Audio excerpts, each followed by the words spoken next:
everyone, and welcome.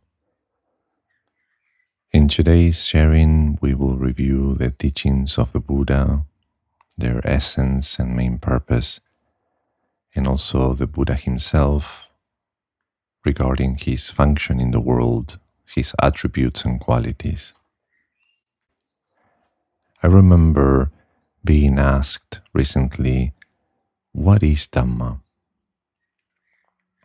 And I considered that this was a really good start, so we don't take for granted what we already know or assume we know,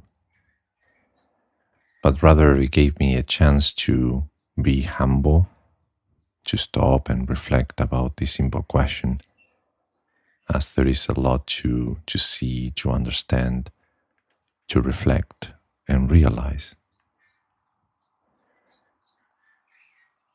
For those that don't know, the word Dhamma comes from the Pali language, the tongue that was spoken in the Buddha's time, 2,600 years ago. And it means law, truth, the doctrine, or the teachings. It also signifies the path that leads to the realization of the truth. Dhamma is ever present. It can be found and experienced here and now.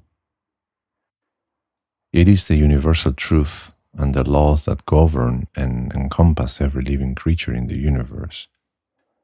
It is not debatable, nor subject to interpretation. It is beyond likes or dislikes, beyond fair or unfair. It is simply the reality of things as they truly are. They are, or it is, the foundational basis and realities in which objects come to being, exist, and finally pass away. When we try to understand Dhamma, it is inevitable and particularly suggested to also try to understand the Buddha himself.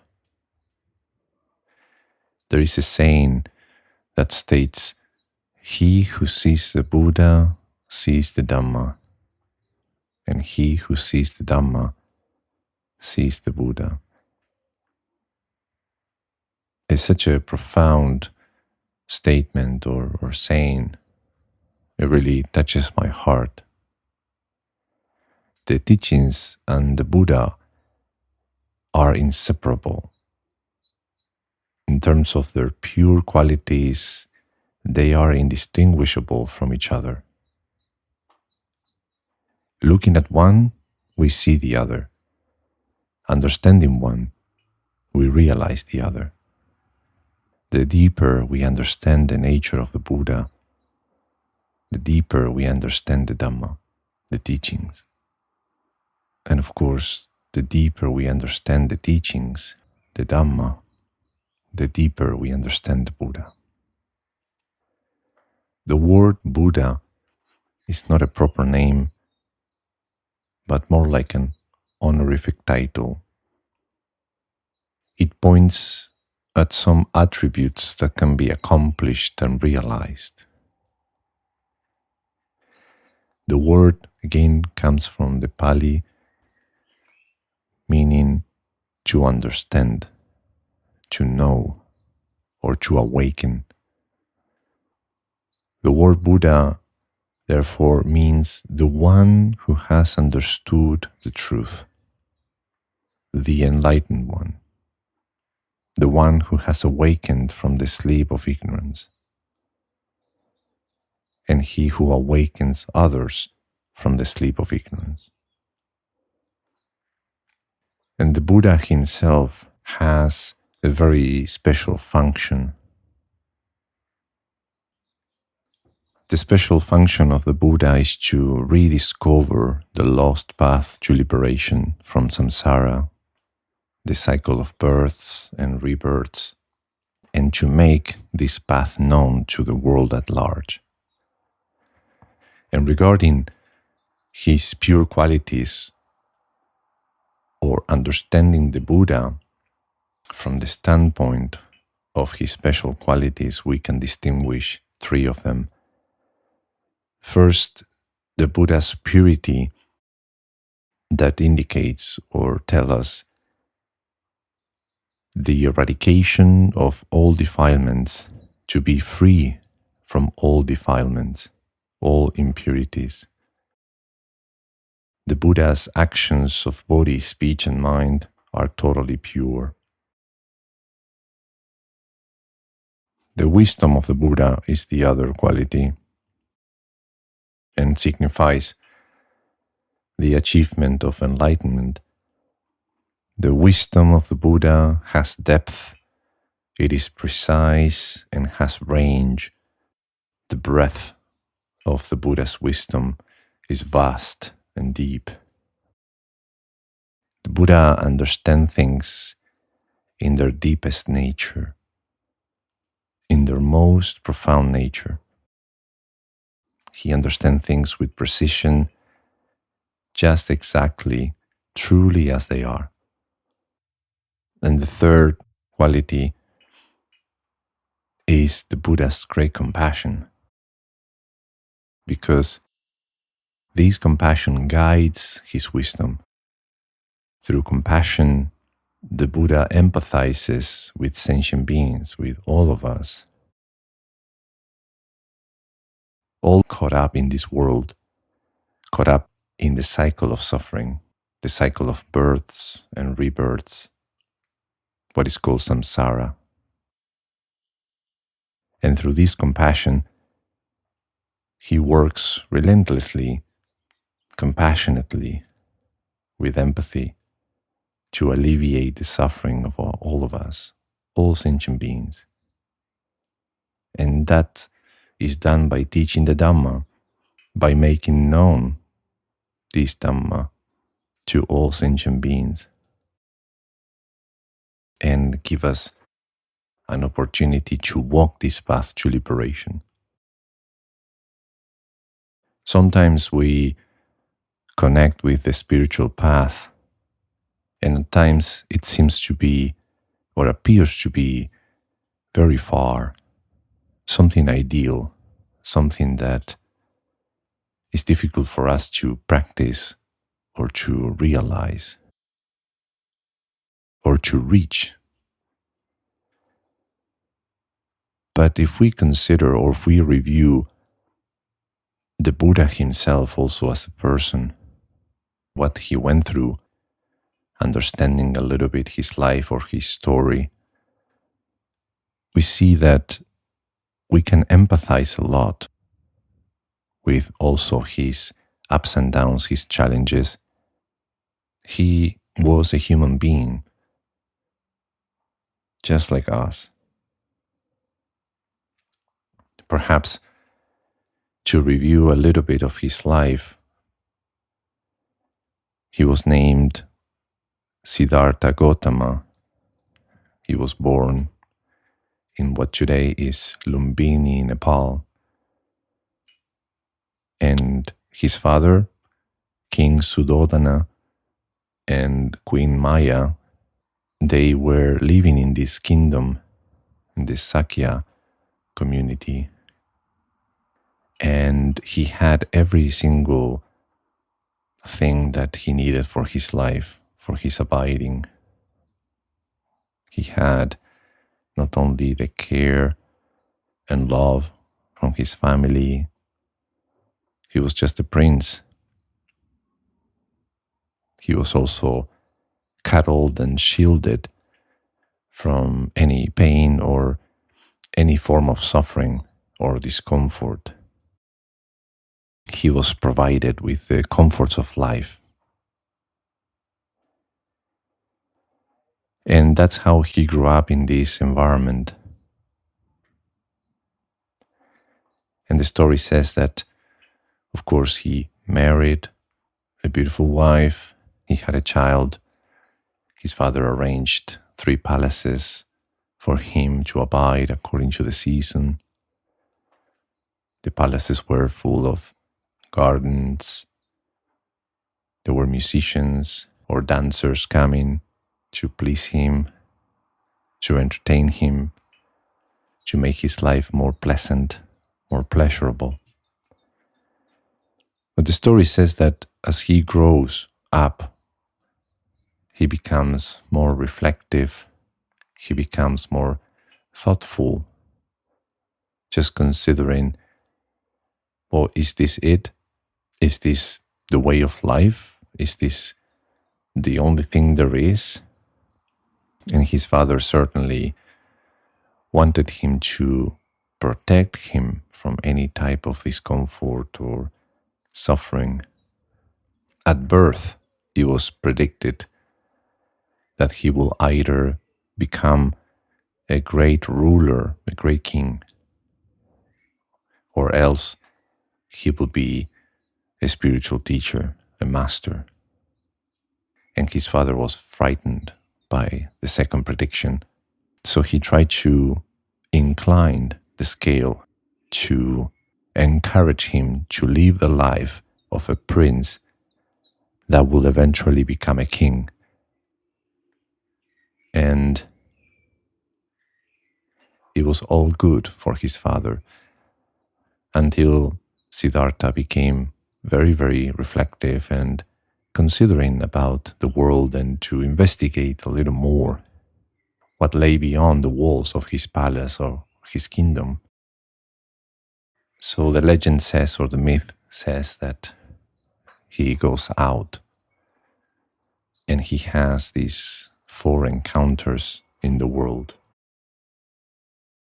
So he asks his charioteer to take him to town. And as he goes, the first encounter that he has in terms of very deep, reflective, and shocking encounter is an old man, very weak, worn out, and he is shocked by the state of this man, just very old, and how the body changes, the faculties change or wear out, almost the losing of life,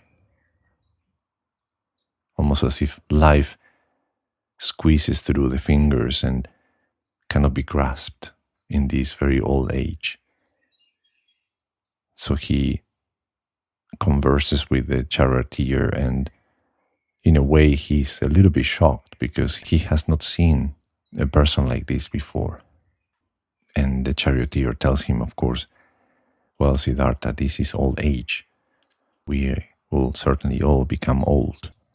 This is very common sense, but in terms of this reflective, deep reflective capacity or introspection, there is a lot to see and a lot to learn there.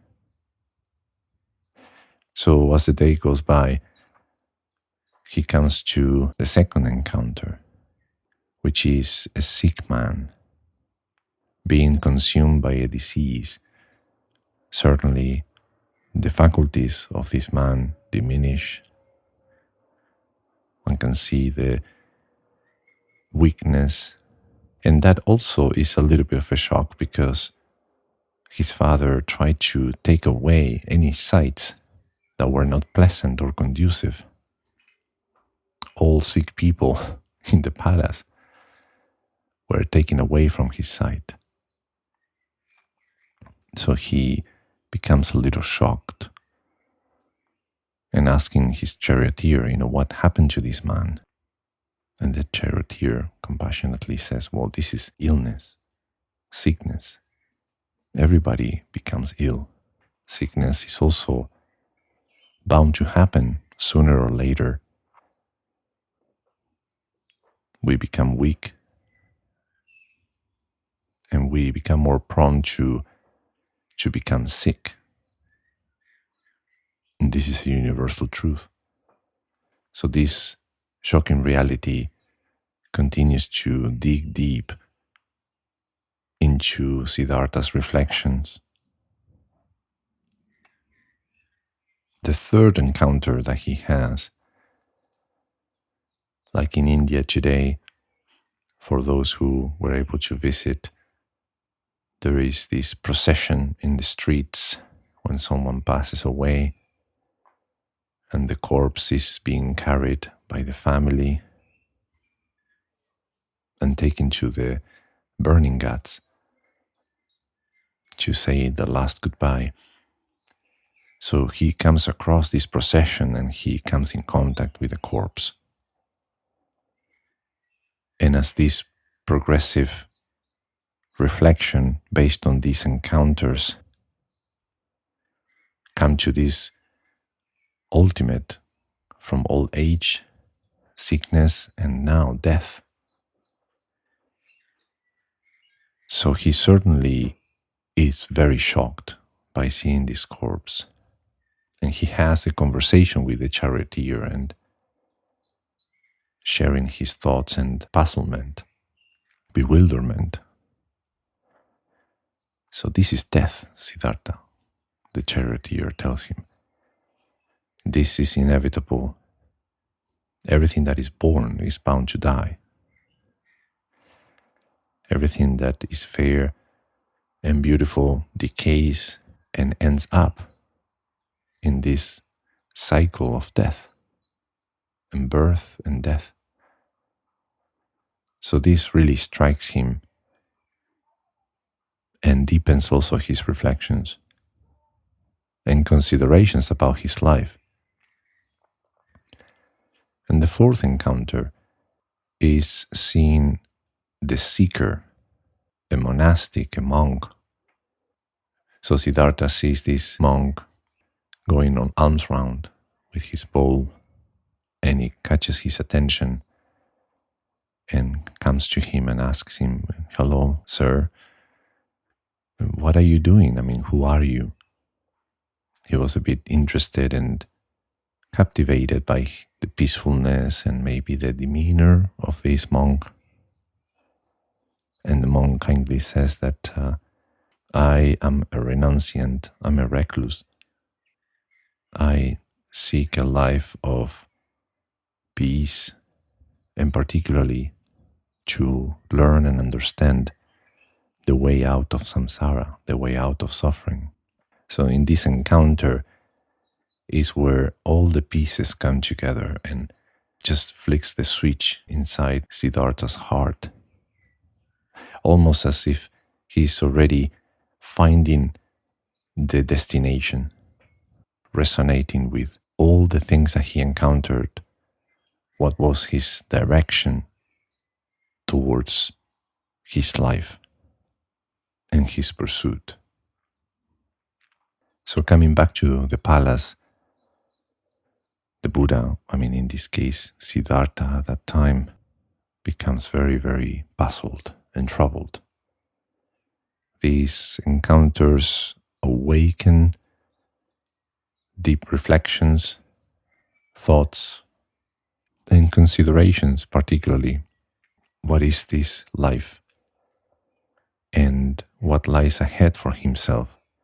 He recently had a child, and everything in the palace and everything in his surroundings and environment was somehow set to follow the steps that the father has pointed out and arranged, like the pieces in a chessboard, perfectly aligned, like a perfect strategy. So Siddhartha becomes his successor and fulfills the first prediction for him to be the ruler of his kingdom.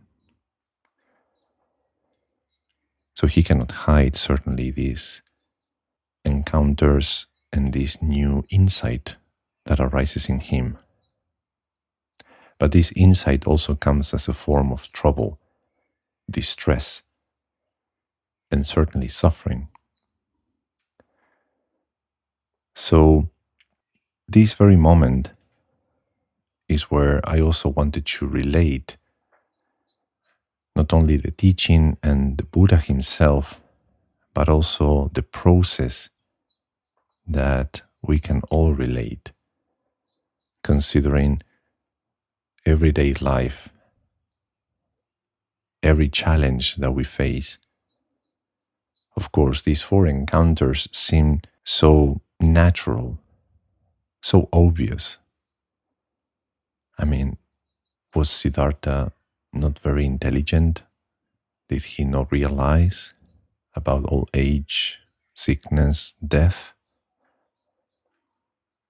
Of course, these four encounters are representative of the nature of existence. But if we look within, and if we take a moment to reflect deeply and carefully, perhaps the way we approach the world, the way we see things also within, will be very different. But because we don't take the time, we don't make the space, we just go on with life. And life goes by. The time continues to flow. The clock continues to tick. And we do things just under the influence of this inertia, driven by our desires or ignorance. And we never quite take the time to deeply reflect. So, upon these encounters and upon this experience that Siddhartha had, one thing stands out very clearly is the sincerity of Siddhartha to recognize what he is experiencing. And from those encounters that brought distress, trouble, and suffering, there comes the intention. There arises from the debris of all this mess, there arises his intention. And that is something so important we all should consider, because intention is an essential point or part or quality of walking this path to liberation. This suffering brought about or gave rise to this intention to seek for an answer to this problem. So he goes to his father with this trouble and also with his utmost sincerity.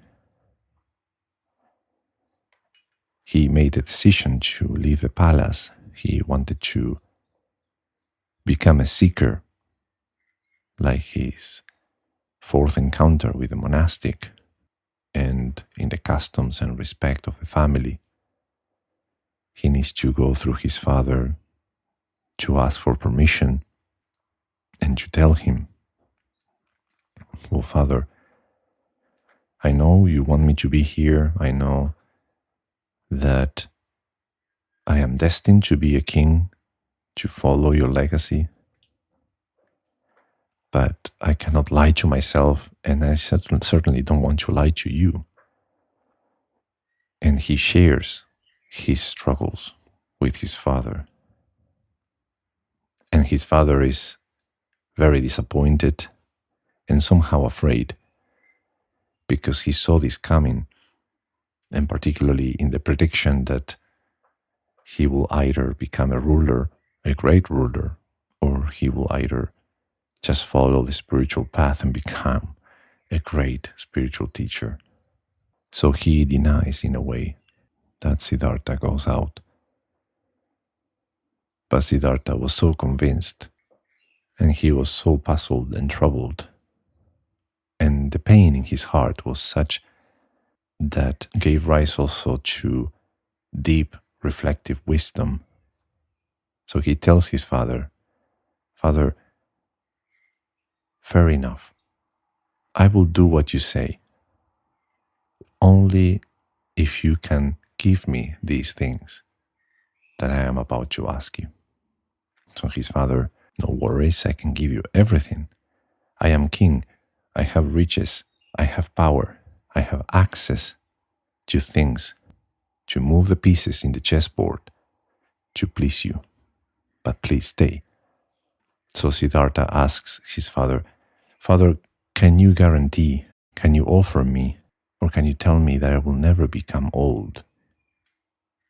And this question strikes his father's heart like an arrow piercing through this heart and says, no, Siddhartha, I cannot give you that. Old age is natural. It happens to all of us. Father, can you guarantee that I will never become sick? And this is the second arrow piercing King Suddhodana's heart. No, Siddhartha, I cannot guarantee that. Father, can you guarantee that I will never die?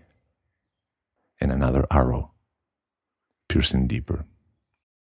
So at that moment, his father, despite the pain, disappointment, he felt and he realized that he lost his son, that all his plan, all his strategy was completely useless at this moment. No, Siddhartha, I cannot guarantee that. Neither of those things. You can ask me everything you want, but I cannot offer you that. So in that humble and sincere reflection, Siddhartha expresses the problem to his father, and at the same time he expresses his intention. Father, this is my problem. So long as this is present in me, I will never be free. So please let me go, because my intention is to seek the answer to this problem. I don't mean to harm you. I don't mean to disappoint you.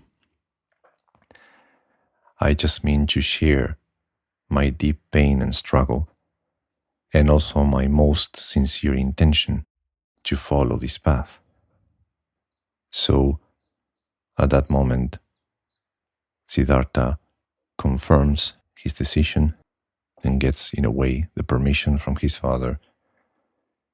And even though having everything, even his wife and a newborn child, he just goes out and leaves all the clothing, he cuts off his hair, he leaves the jewels to his charioteer and says, yeah, I will never come back here until I find the answer to my problem. So, reviewing the legend, or in this case, the story of the Buddha, of Siddhartha and his lay life, we can certainly relate to what is happening to all of us when we feel drawn or attracted, in this case, to the teachings. Not necessarily that we can compare ourselves to the level of reflection or wisdom or even urgency that Siddhartha had. But there is something within us that can relate and can certainly find refuge and some similarities with what Siddhartha experienced. At some point we reflect and we go through these ups and downs and consider, what about our lives? So in this simple story, every time that we practice, we can always come back and relate to Siddhartha's life, in his lay life and his journey from his birth through his childhood, adulthood, until he decides to become a recluse and find the path. So he's out there without teacher, without teachings, without anything. He becomes a renunciant, a homeless person. He goes forth from the home life into homelessness. And we will certainly review his life and maybe his training. But one thing for sure to have some emphasis is to relate the teachings, to understand a little bit the essence of the teachings, what they are, and also understand the Buddha himself. And the teaching itself has to do with suffering, the nature of suffering. And the Buddha taught suffering and the cessation of suffering. And in his journey,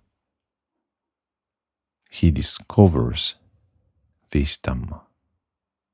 The Dhamma, as we mentioned, is there. The function of a Buddha is to rediscover it. And we mentioned that he rediscovers the Dhamma, the teachings, because the path is there. Either one sees that or not. Either we understand it or not.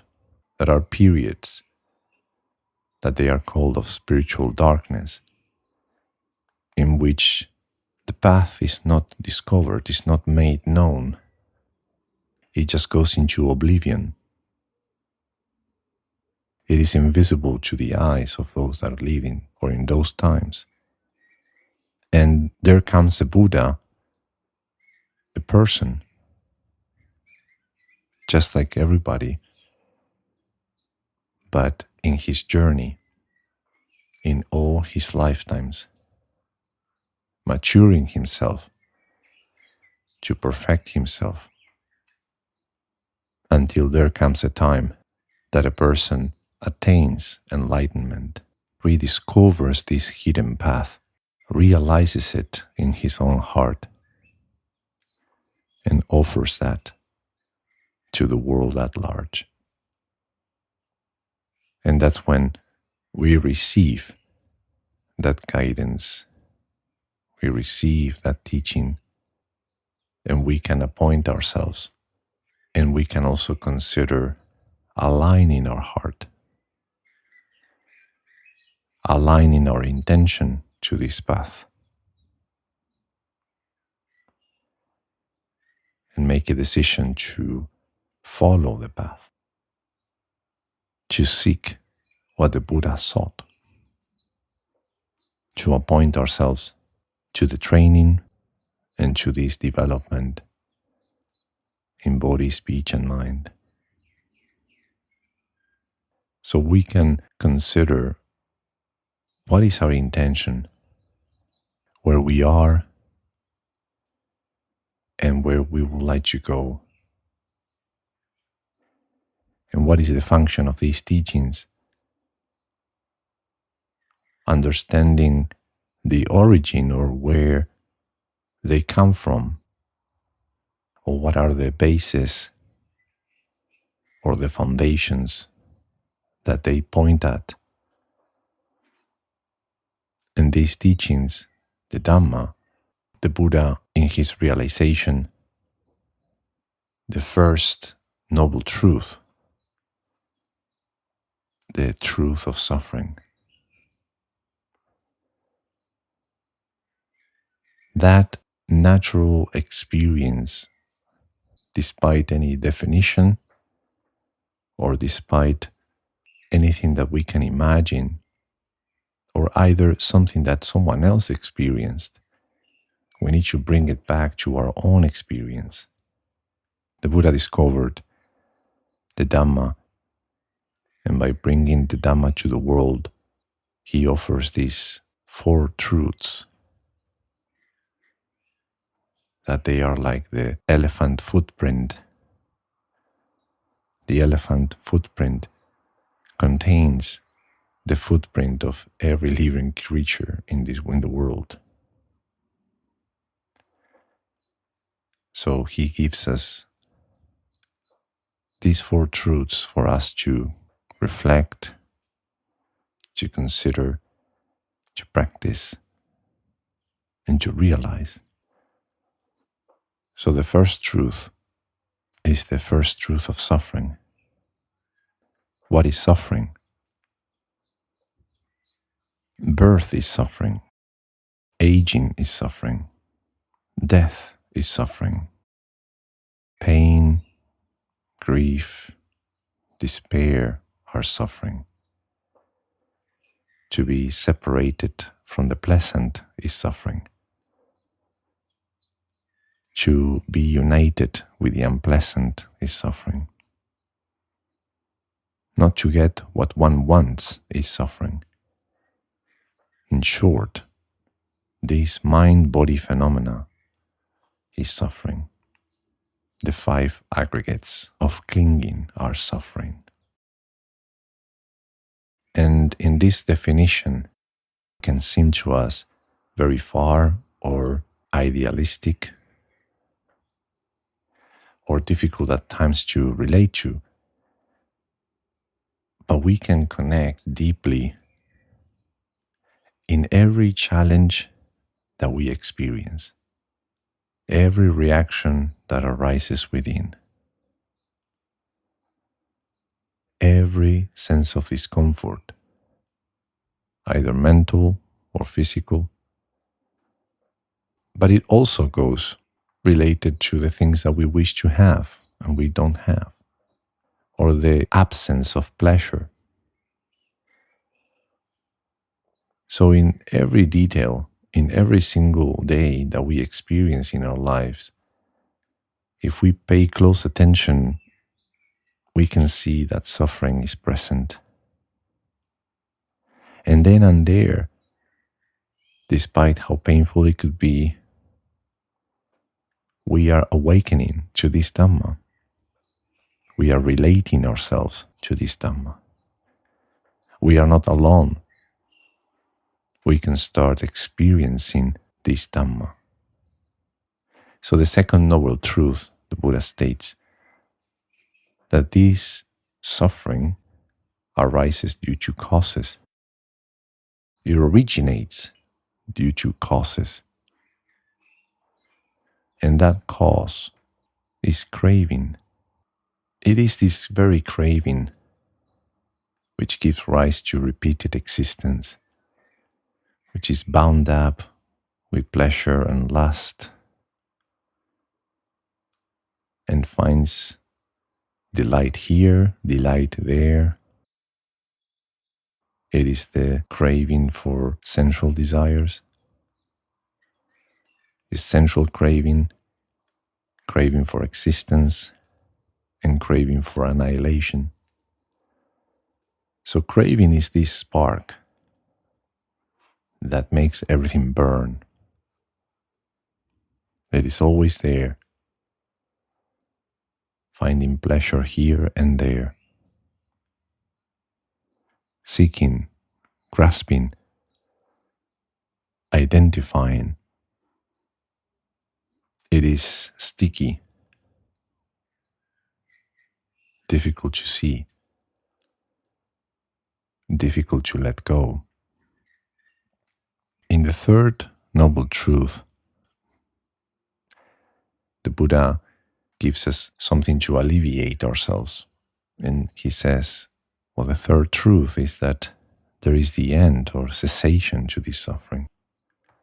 This suffering is not eternal. It ceases. So that gives us hope. It gives us a sense of encouragement.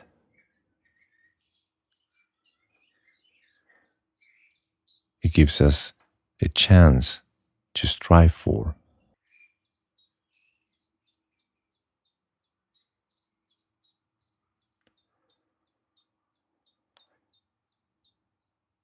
The cessation of suffering is the experience of what the Buddha calls Nibbana, the end of suffering. And when there is no suffering, there comes the peace, the ease, the bliss, the light in the heart. And the fourth truth is the work. In the fourth noble truth, the Buddha says there is the path leading to the cessation of suffering. And this path is what many know as the Eightfold Noble Path. It is the training, a way of living the way of striving to act in body, speech, and mind that creates the conditionality to experience the third noble truth. And this Eightfold Path comprises 8 elements: the right view, the right intention, the right speech, right action, right livelihood, right effort, right mindfulness, and right concentration. So, in these 4 truths, the Buddha gives us the opportunity to experience the world, to come to understand suffering, its origin, the cessation, and the training, the path that leads to that cessation. But all these can be possible if we have this intention in our heart, if we allow ourselves to align and devote ourselves to discover our own suffering, to expose it, to practice with it, and to develop the necessary qualities to experience its cessation. The Buddha says that the first noble truth of suffering has to be fully understood. The second noble truth of the origin of suffering has to be abandoned. The third noble truth of the cessation of suffering, this has to be experienced. And the fourth truth of the path leading to the cessation of suffering, this has to be developed. It is a choice of life. It is a decision that we can make at any moment. And it is accessible only if we wish to appoint ourselves to see these 4 truths, and particularly to train in the Eightfold Path that the Buddha gives us to find, to experience, and to realize the cessation of suffering.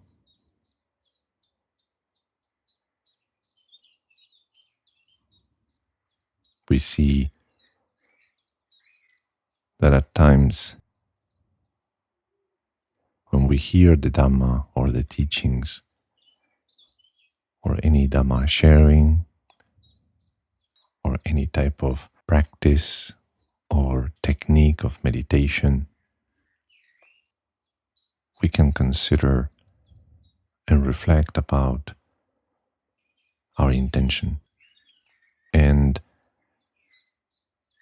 when we wish to align to this path, or we wish to practice this path, perhaps we can give a chance to our experience of suffering, the way you experience it, not in the definition. How does it manifest within yourself? How do you experience it? What do you go through? And try to pay attention in the ways that suffering is experienced by yourself.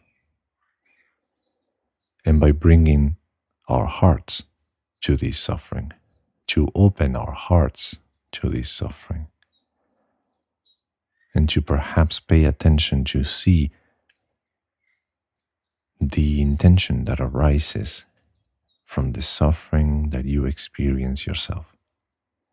Not by the definitions, not by somebody else, but something that is more real to you, Of course, in the way the Buddha defines the truths, the Dhamma, it encompasses every experience. But we have to do the work, or in this case, the offering that is being given today is to allow everyone to bring forth your experience of the first truth, to be sincere and honest, to be receptive and brave, to reflect on it, to look at it, and certainly see and pay attention. What is the intention that arises upon experiencing that suffering? So when we discover this intention inside, deep in our hearts, there is very little to say. There is almost nothing to think about. It is the natural inclination and is the natural process of alignment towards this path. It is something that is understood deep in our hearts, that requires very little mind, very little intellect, very little comparisons, analysis, or judgments. It is just the right thing to do. And when someone discovers this intention, it can be the beginning of a new paradigm in everybody's lives, or the turn of the tide. And it could be a deep experience into deep understanding of this Dhamma and the clear or clearer understanding of the purpose of these teachings, because it is closely related to the truths themselves. So there we can go a little further. Everything we do next, any subsequent action applied or born, comes from this intention. This intention being aligned, having come in contact with the first truth, can really set in motion a chain of events, the way of changing our lives for the better, but also to adopt and receive the teachings differently, not as a rite or ritual, not because someone else told me to do so, or not because I want to belong somewhere, but there is purpose, there is understanding, there is the sense of truth and experience in this contact with suffering. In what way? In the way that every single one of you experience it, based on your conditionings, based on your upbringing, based on your own history, based on your own restrictions or environment. It is very unique to you. And the more you relate to that, the more sincere you become and you awake to this path. So my humble suggestion is for everyone to consider, to reflect, and also to open our hearts to this Dhamma. Just as it is, just as you experience it, just with whatever situation you encounter yourself in, the Dhamma is always there. And one of the qualities of the teachings is to always solve the problem. The teachings, this Dhamma, has at its core quality or essence to always rise above, to always see the true nature of things, where the problem is, and what is to be done to rise above. But this is difficult, of course. This takes time.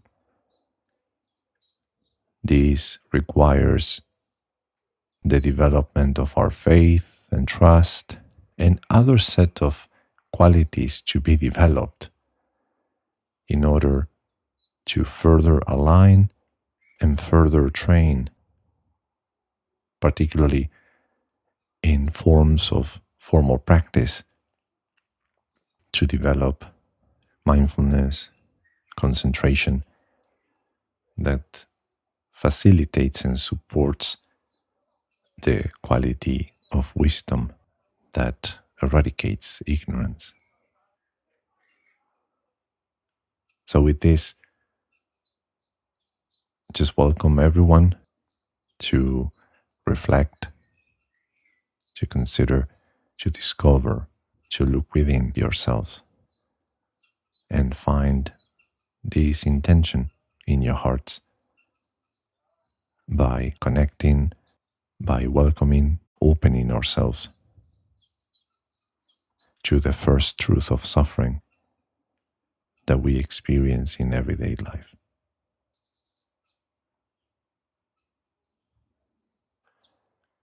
I will now like to pay homage to the Buddha, the Blessed One, who fully attained perfect enlightenment, to pay homage to the Dhamma, the teachings which he well expounded, and homage to the Sangha, the community of monastics, the Blessed One's disciples that continue to practice well and share the Dhamma with the world.